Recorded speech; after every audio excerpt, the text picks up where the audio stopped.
Election 2024, a verdict that has reminded us that there is no place for complacency when it comes to investing. Surprises can happen, and linearity is a concept perhaps best not associated with the stock market. Hello and welcome to another edition of Let's Talk Money. You guessed it, this is the election special. I'm your host, Surabhi Upadhyay. India has decided, and the verdict didn't go down too well with the market, as we all saw on Tuesday, with the Nifty cracking over 6% on counting day. So now the fractured mandate is upon us. There is some uncertainty with respect to policy continuity, and we've been flooded with a lot of questions on what we should be doing with our personal finance portfolios, with our funds, with the way we're looking at our financial management. To help us answer a lot of those questions, we have with us two special guests in the studios with me today, Radhika Gupta of Edelweiss Asset Management, as well as Ashish Shanker of Motilal Oswal Private Wealth. Thank you so much both for joining in. I know it must have been a real busy roller coaster, 24 hours for both of you. Let me start there. How was it, Radhika?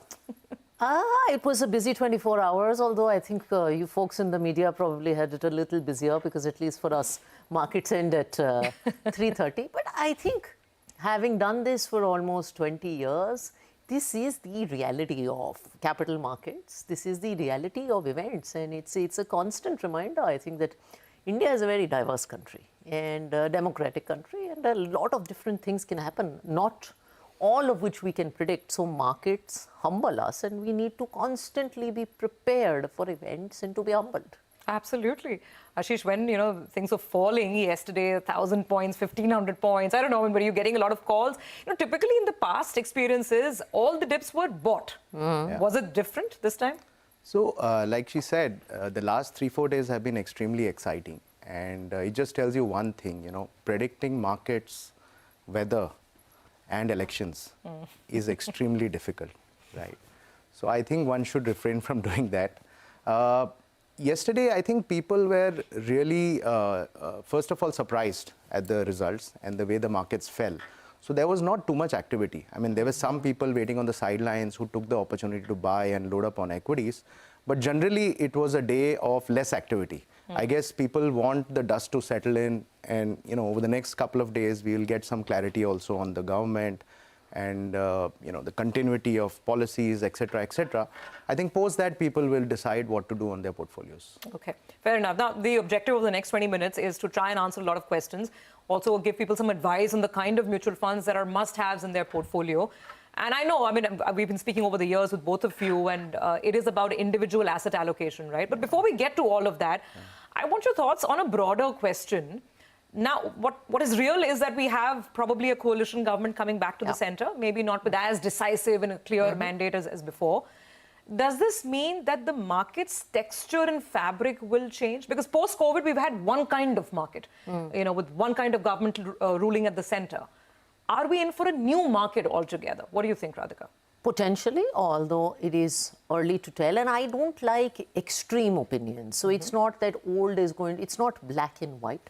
I think a coalition government definitely means political policy, and the ability to push large-scale political reforms is far more challenged. Now, in India, I think the history of economic policy has been far more consistent.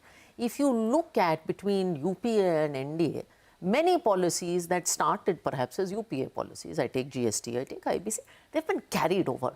Very rarely, and this speaks really well for India, has economic policy been overturned by any government. So I think meta change in economic direction hopefully will not happen. Where I think a little bit of change could happen is that in a coalition government, there are needs of coalition. The rural economy has been relatively weak. So some of the noise and compulsions around consumption, we have to see if those will play out, and some budget will shift from capex. But as I said, it's too early. We have to see the government that finally forms, the cabinet that forms, in the 100 days of the government, but a little more shift to the middle. Okay, fair enough. Ashish, a lot of money has been made, right? Since the COVID low, I think 7,800 on the Nifty thereabouts, the absolute bottom. Right. And then onwards, a lot of money has been made. Do Yeah. you see that continuing, or does it change? So I think the underlying fabric of the economy doesn't change, right? The potential that exists in terms of growth, in terms of the consumption potential, etc., doesn't change. But what tends to happen is, see, in a digitally connected world, opinions and markets get extremely polarized towards one side. And all of us knew that the certain sectors were really overvalued and they were exhibiting exuberance. Now, in hindsight, we may look back and say maybe election was the event which changed that. Yeah. So I think some sanity will return to valuations in sectors which were overbought, and you will see some rotation. And these are times when people are reminded that basics are important, right? Having a diversified portfolio, having asset allocation. Otherwise, when markets go one way, I mean, people just ignore the basics and they just want to ride it as much as possible. No, absolutely. And, with that, on the point of asset allocation and coming back to basics, I'll take the first question. Yep. I think it's in sync with what the both of you are saying. This is a, email, I think, no, this is an Instagram query that we've got from Sam, one of our viewers. He's saying that with such a fractured mandate, should one be looking at, moving to safe havens? And what are those safe havens that investors can talk about? Imagine that. I mean, till I think June 3, it was all about, fresh all-time highs. And now safe haven is back in the chatter. Radhika? I have been, and I've been saying this for the last few months, I've been a big advocate of something called the middle path in investing. And I get very scared by this. 2 days ago, PSU funds are amazing. But a year ago, if you had looked at the 10-year return on PSU funds, I think it was single digits. And then we jumped from PSUs to safe havens because I think people get the timing of this extremely wrong. In fact, large thematics come out at this time, raise a lot of money. So I think the timing is wrong. The middle path is a lot more powerful. As Ashish said, I don't think the fundamental thesis on India's economy changes. Because I believe India's story is a demographic story, it's a consumption story, it's an entrepreneurship story. Policy should support that. So that doesn't change. How do you leverage that? You leverage that by funds that are the middle path, which are your boring, diversified funds that don't have large skewness. Because the last few days have shown you the pain of being on extremes. Yeah. So I'm really an advocate of being in the middle path rather than shifting up and down. You also end up paying a lot of taxes and loads when you do. Ashish, your thoughts on what's a safe haven in this environment? So I'm just connecting this with our view, which we put out at the beginning of the year, right? The note that we write in Alpha Strategist. So we called this year the year of the all-rounder.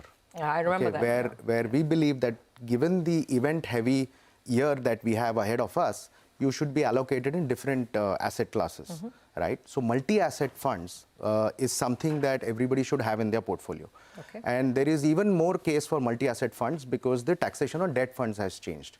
So it can give you a similar kind of outcome with better taxation. Of course, a little more volatility because you have some allocation to equities. So we continue to be extremely positive on multi-asset funds for the part of the portfolio that you want it to be steady and you want a double-digit kind of a return.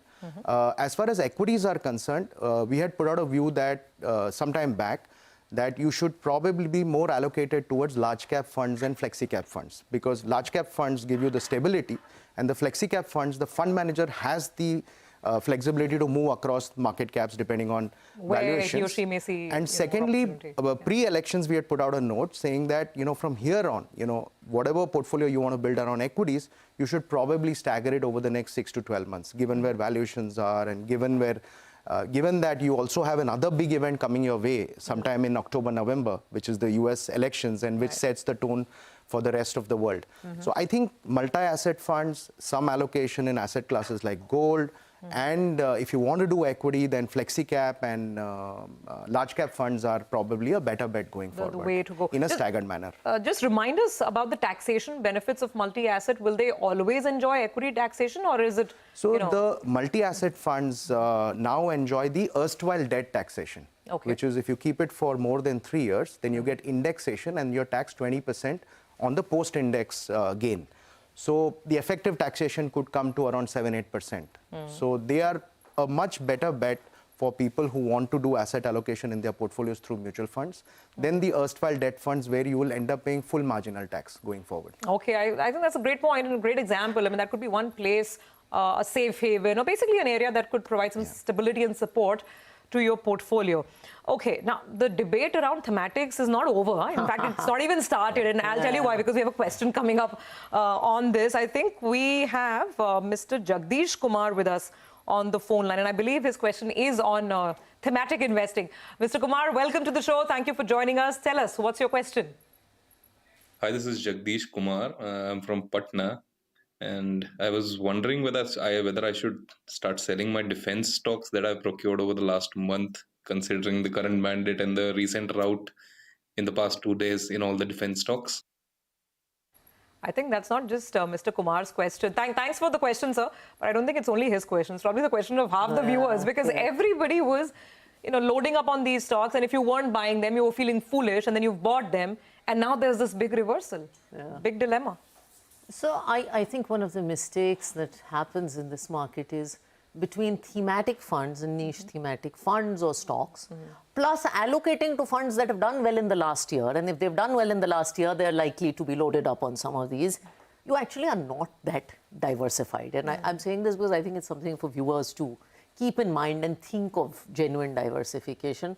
On thematics, my view is, I think there is a core and satellite approach to portfolios. Now, I've always said I get very nervous about niche themes because they are very cyclical, and people's ability to enter is still okay, but to exit is a disaster, and very few people give you sell calls on that. So I think thematics, niche thematics, if you want to do it, should be 20% of your portfolio. The 80% should be, my boring word of dal chawal. Diversified funds, hybrid funds. If you have to do thematics, structural thematics that are long-term, financials, tech, consumption, but themes that never go out of fashion. Themes that if India has to do well, then digital, India consumption, financials, these have to do well. So if you have to do themes, do that. But this, if you want to have that fun in life, should be confined to 20%. No more than 20%. No more than 20%. What would you say to viewers who are in these funds? Just to build on her point, see, I understand the urge to invest in something which is moving, because if you don't do that, how will you have bragging rights, right, with your friends? So I think... Or also, if I could, bat from the investor's side, also it does make the return look so good, and when these stocks have gone up 300, 400%. Yes, but see, if you take a slightly longer time frame, right, very few thematic funds have made money on a consistent basis. So there are certain sectors which are structural in nature, for example, consumption or an IT, or for that matter, pharma.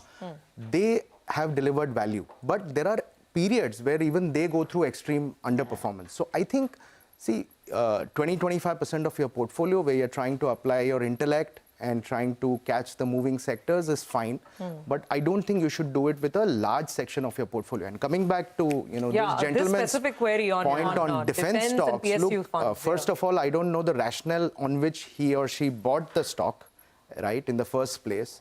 So if you don't know why you've bought the stock, it's very difficult to decide whether to sell. Now, the other thing is, I don't know what is the allocation of these defense stocks in his portfolio, right? If it's a very small portion in his portfolio, then maybe he can just sell and move on and try to catch the next moving sector.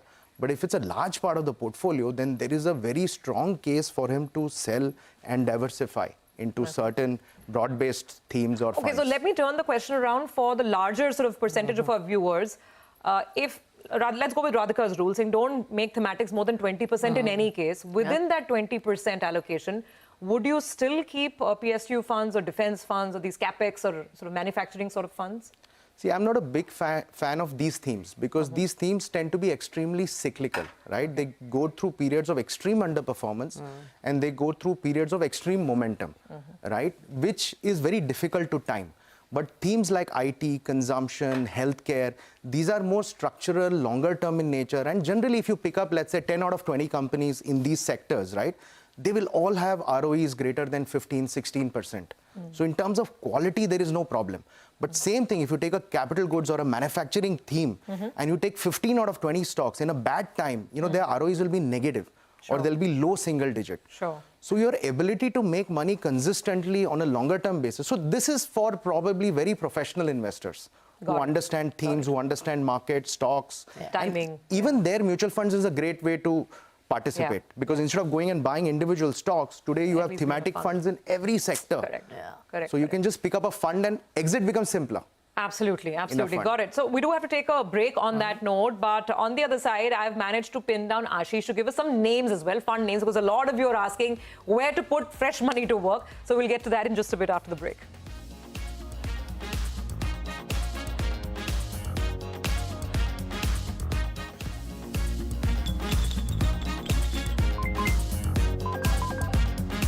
Let's talk money